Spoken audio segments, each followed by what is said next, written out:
حوالے سے ذرا بتا دیں۔ دیکھو آج تو ہم نے درخواست یہ فائل کر دی تھی کہ جس طرح نیشنل اسمبلی اور پروونشل اسمبلی کی جنرل الیکشنز ہو رہے تھے تو سارے ڈاکومنٹیشن میں لے کے گیا تھا خان صاحب سے کنسلٹیشن کے لیے، کیونکہ سیٹیں زیادہ ہوتی ہیں، آپ نے پروفائل لکھا ہوا ہوتا ہے تو ڈسکشن بڑا ضروری ہے۔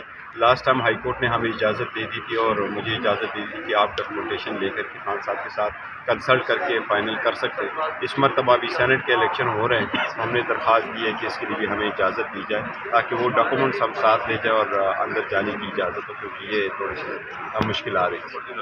اچھا، یہ سیفر کیس اور توشہ خانہ کیس کے سماعت ہیں، تو آپ کی کیا توقعات ہیں اور خان صاحب عید سے پہلے باہر آ رہے ہیں؟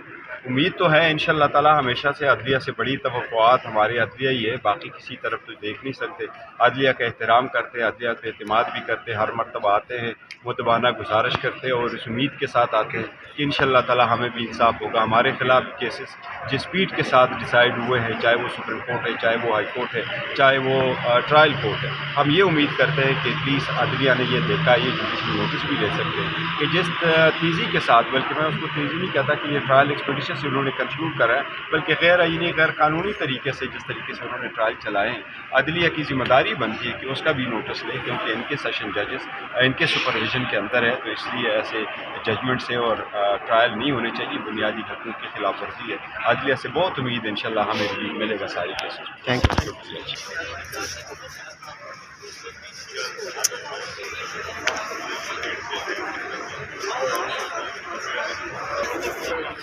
ہٹ جا آگے سے۔